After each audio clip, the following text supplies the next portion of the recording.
Binomial theorem जो मैंने आपको कही थी लास्ट टाइम, वो है एक्चुअली, मैं फिर वो रिपीट करूंगा थोड़ा, a प्लस बी या x plus Y raised power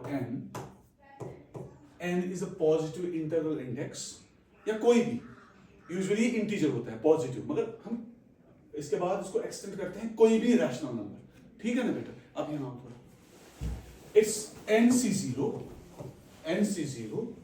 x raised to power n, this minus this, that is n, and y raised to power 0, that is 1। जो पहला वाला नंबर होता है this x का पावर हम रखते हैं this minus this, ये कॉम्बिनेशन है, इसको बोलते हैं बाइनॉमियल कोएफिशिएंट। एंड जो y का पावर वो ये नीचे वाला होता है, जो नीचे नंबर होता है वही पावर y का होता है। जो दूसरी टर्म आएगी that is nc1 x raised to power n minus 1 and y power 1, right. इसके बाद the third one nc2 x raised to power n minus 2 and y square, आइए। इसके बाद तीसरी term nc3 and it will continue up to जब ऊपर और नीचे सेम होगा ncn x raised to power n minus n, that is 0, x raised to power 0 is 1, we are not writing that, and y power n, this is the binomial theorem। expansion हमें इसका लगाते हैं। तो binomial इसलिए because these are two terms, right। तो n मैंने आपको कहा है n क्या होता है, ये nc0 nc1 nc2 nc3 up to ncn, these are binomial coefficients, and in combination there is a formula ncr, हम उसको उसी तरीके से खोलते हैं, राइट। इसके बाद हम करेंगे बाइनॉमियल थ्योरम का कोई भी टर्म हम निकाल सकते हैं, मतलब बाइनॉमियल कोई आपका होता है, उसका कोई पावर होगा, आप कोई भी टर्म निकाल सकते हो उस बाइनॉमियल एक्सपेंशन की। Suppose you have x raised to power y raised to power n, it is the binomial expansion। कोई भी टर्म निकालने के लिए you have formula tr plus 1, tr plus 1।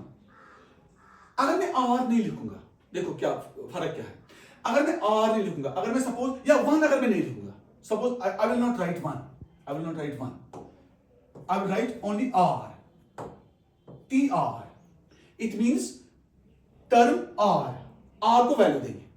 अगर मैं r को वैल्यू दूं 1, ये आएगा t1, तो इस लिहाज से मुझे पहले वाली टर्म निकलनी चाहिए, ये टर्म निकलनी चाहिए, दिस टर्म।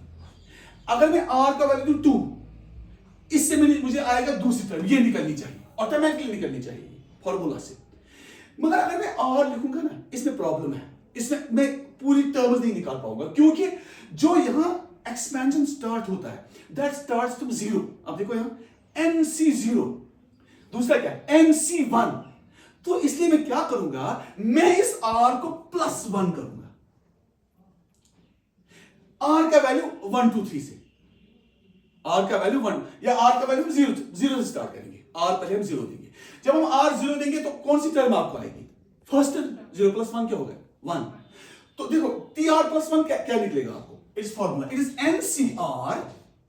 देखो अगर मैं 1 यहां नहीं लिखूंगा ये प्रॉब्लम बन जाएगी, ncr। अब मैं r0 डेफिनेटली दूंगा, जब मैं r0 दूंगा आपको आएगा nc0, आ गया आपका nc0। तो यहां से भी 0 + 1 क्या बन गया 1, इट मींस फर्स्ट टर्म। आप समझ रहे हो ये r + 1 क्यों मैंने लगाया, इसीलिए क्योंकि हम स्टार्ट कर रहे हैं 0 से। ncr, ये x जो है, क्या मैं मतलब एज पर द लॉजिक मैं x का पावर क्या लिख सकता हूं, जरा बताइए, पावर n minus r, और y, तो this is the general term of the binomial expansion. इस तरीके से आप बाइनॉमियल एक्सपेंशन की कोई भी टर्म निकाल सकते हो।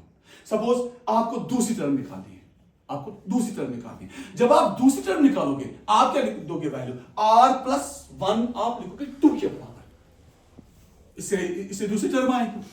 जब आप suppose you are going to find second term, तो r + 1 को आपने 2 के बराबर रखना है, ताकि आपको r का वैल्यू निकल आए।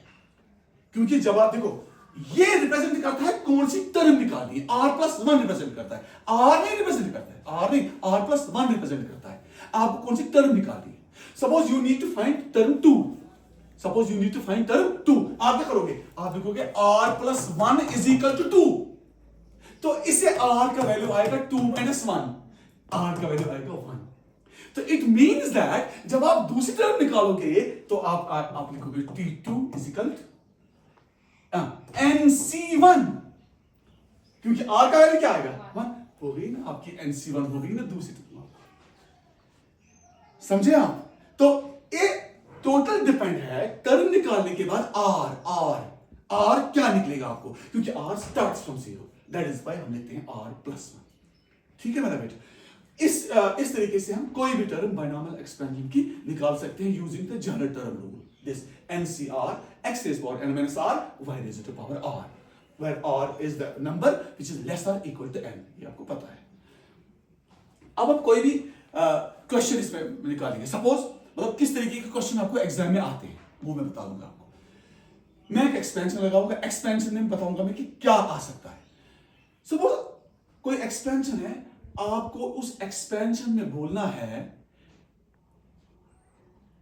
5वीं टर्म, 6वीं टर्म, 10वीं टर्म, उस टाइम आप क्या करोगे, आप r प्लस 1 उसके बराबर रखोगे।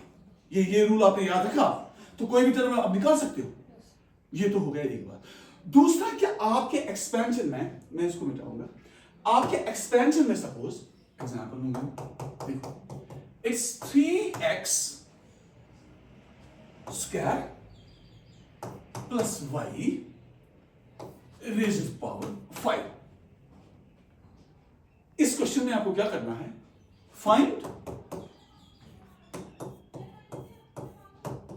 कोएफिशिएंट ऑफ, या हम ऐसे लिखेंगे फाइंड टर्म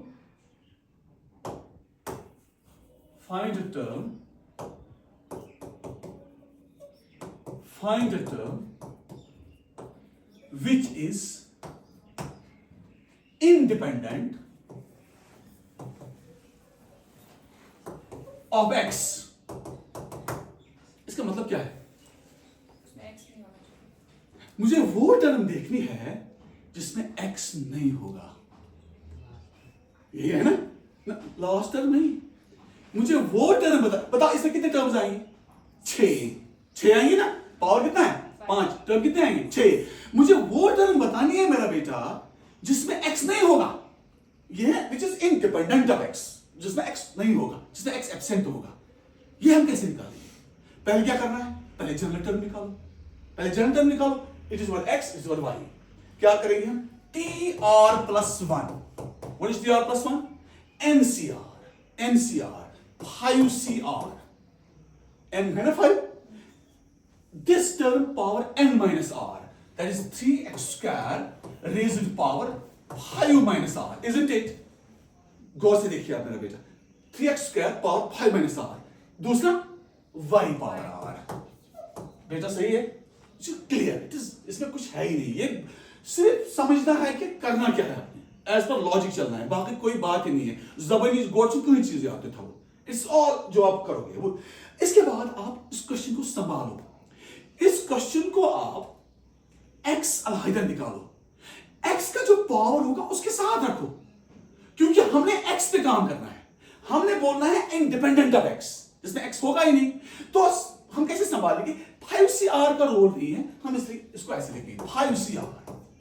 इसके बाद मेरा बेटा 3 को भी पावर है 5 माइनस r और x स्क्वायर का भी पावर है 5 माइनस r, इसको अलग अलग करो, करेंगे ना, क्योंकि ये दो टर्म्स अंदर है, पावर है 5 माइनस r, तो लिखूंगा मैं 3 पावर 5 माइनस r, हाँ, इसके बाद x square power 5 minus r, ये मेरे बेटा यही है। इसके बाद क्या है, इसके बाद है y पावर r। आप देखो ये जो टर्म है ये जनरल टर्म है, कोई भी टर्म हो सकती है, मगर आप इसमें देखो x स्क्वायर जो x स्क्वायर का पावर है वो 5 माइनस r। आप मुझे बोलो अपनी अकल से, ये कोई भी टर्म है एक्सपेंशन की, आप मुझे बोलो कब इसमें मतलब कौन सी टर्म इसमें इंडिपेंडेंट ऑफ x होगा, उस टाइम क्या अप्रोच हो सकता है, उस टाइम क्या अप्रोच हो सकता है, ये जो है ना ये x, थोड़ा मैं इसको ये टर्म है इनटू, ये है ना x power 2 5 10 minus 2r, isn't it? ये है x power n power n इसके बाद इसको मैंने इसके साथ मल्टीप्लाई किया, ये आपको समझ आ गया। इनटू क्या है, y पावर r। बताओ मेरा बेटा, अब आपके पास क्लियर मैसेज है, बताओ ये जो टर्म है इसमें इंडिपेंडेंट ऑफ x कौन सी टर्म मिलेगी आपको, कब मिलेगी, उसका रूल क्या है, उसका रूल क्या है, कौन सी टर्म इंडिपेंडेंट ऑफ x मिलेगी। इंडिपेंडेंट ऑफ x का मतलब क्या है, x होना नहीं होना चाहिए, कब x नहीं होगा, तब जब ये टर्म जीरो बनेगी, क्योंकि जब ये जीरो बनेगी एनीथिंग पावर जीरो क्या हो गया, वन, तो x है ही नहीं, x हो गया ना गायब, मकलो ना x है थी। तो इसका मतलब है कि जब हम 10 - 2r को जीरो के बराबर करेंगे तो वहां से आपका एक फायदा आएगा, r निकलेगा, आपको वही आपको चाहिए। और जब आपको फिर आप कैलकुलेट करोगे वो टर्म निकलेगी जिसमें x होगा ही नहीं। Have you got this. इसमें बहुत सारे क्वेश्चंस आते हैं इस तरीके के, तो हम लिखेंगे पुट, हाँ पुट 10 - 2r = 0। हाँ 2r वहां आएगा, ये बनेगा 10 = 2r and r would be 5। जब r 5 दोगे तो छठी टर्म होगी ऐसी जिसमें x होगा ही नहीं, क्योंकि r का वैल्यू आपने 5 दिया।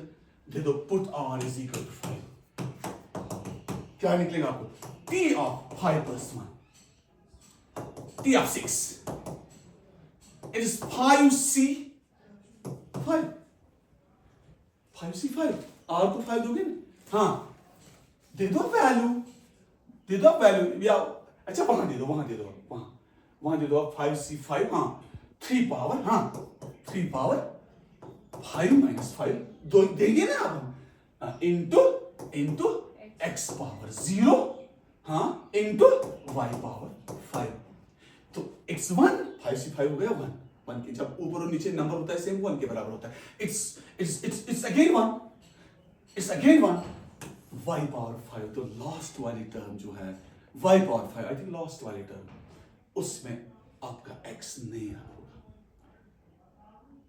हो गया आपको क्लियर कि हम इंडिपेंडेंट टर्म्स कैसे निकालते हैं, इस तरीके से हम इंडिपेंडेंट टर्म्स निकालते हैं। इसी तरीके से हम कुछ क्वेश्चंस ऐसे होते हैं एक्सपेंशन में जब हम किसी का कोएफिशिएंट निकालते हैं।